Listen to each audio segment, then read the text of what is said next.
Hi sir, long time no see. Thank you for being willing to do interview. Today I have 5 questions for sir to answer. Question 1 is, what are issue and challenge in managing the school? Question 2, how to sustain the school organization? 3, why need to sustain the school organization?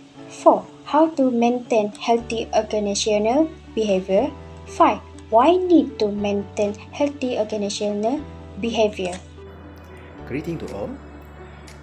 I'm Mr. Mackenzie Danabujang from 6 teachers at SMKC Pujaya. Interview with Miss Marini about the school management. So I've given 5 questions. I will answer the question based on my experience and based on my understanding about the school management. What are the issues and the challenges in managing the schools? Issues related to school management are always there, regardless of whether it's a primary or secondary, urban or rural school. In Malaysia, becoming a developed country, the role of education is very critical. The Malaysian Ministry of Education is working very hard to create a world-class education system and make Malaysia a center of educational excellence. Quality education is often associated with quality management. The practice of appointment and promotions as principals and head teachers, known also as school administrators, is based on seniority. Seniority is a service that are not necessarily competent to manage the schools. The appointed schools administrator is from the class teachers, which is regular teachers, while the task of managing the school is completely different. Therefore, school administrators will experience culture shock during the transition period from regular teachers to becoming a school administrators. School administrators' responsibility are getting heavier. Besides, the community's expectations for the successful of schools are increasing. The community places too many unrealistic demands and conflict with the school, which may not be suitable with the passage of time. For example, expecting the school to educate their children to be moral and take care of their behavior. That is the basic education that should come from home. So this results in the school being caught between the need to fulfill the large responsibility to the education system and the demand of how to sustain the school organizations. Here I was list 2 basic requirements that school leaders or school administrations or school administrators need to do in order to sustain the school organizations. The first one is training requirement. It is recognized that most of the previous head of school departments who are placed in schools up until 2014 had never attended a pre-headship course in preparation for the posts. Even after assuming the post, it was found that there was no formal professional support system, or we can say mentoring, designed to help newly or appointed school administrators. Therefore, Ministry of Education has introduced the National Professional Qualification Program for Educational Leaders, NPQEL, to train and to give knowledge about the leaderships to the school administrator. The second point is the personal qualities of school administrator.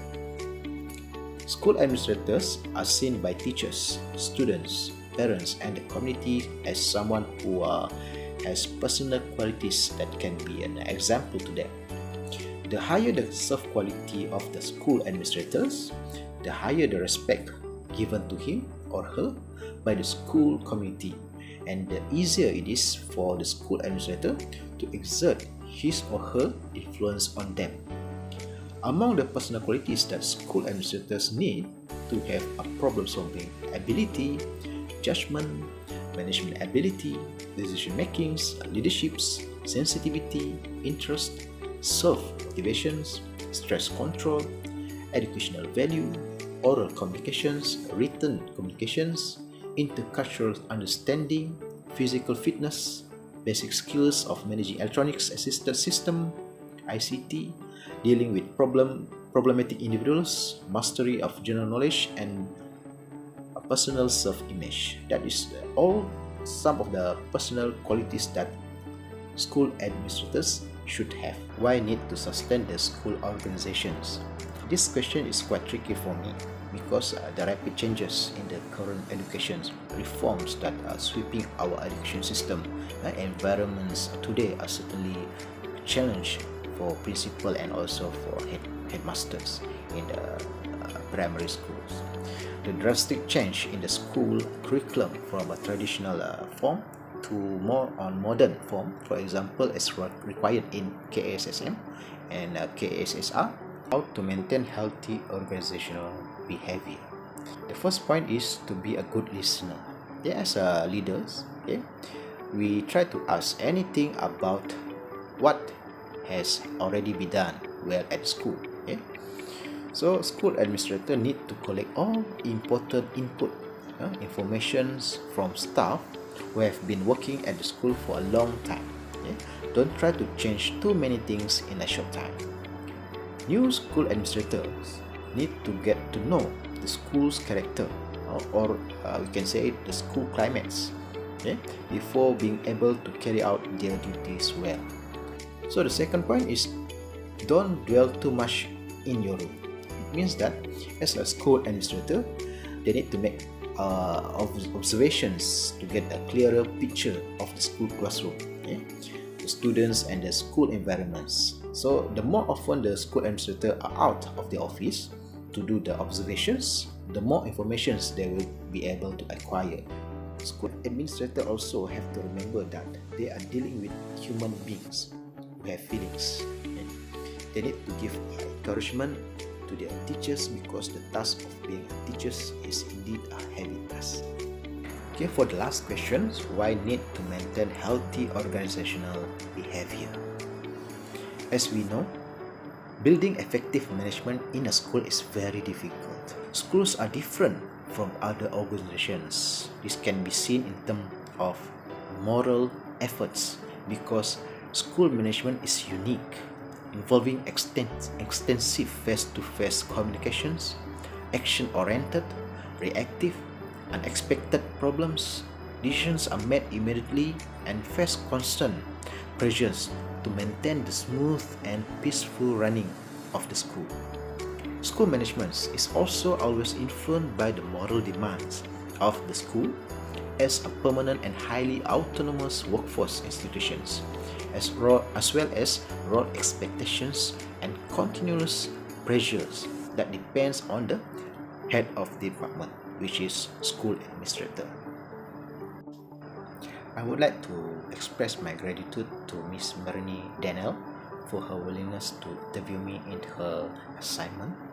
All the questions raised by her are fundamental questions that always hovering in the national education systems, especially in schools.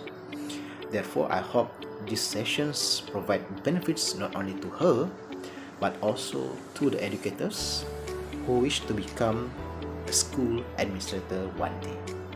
Thank you.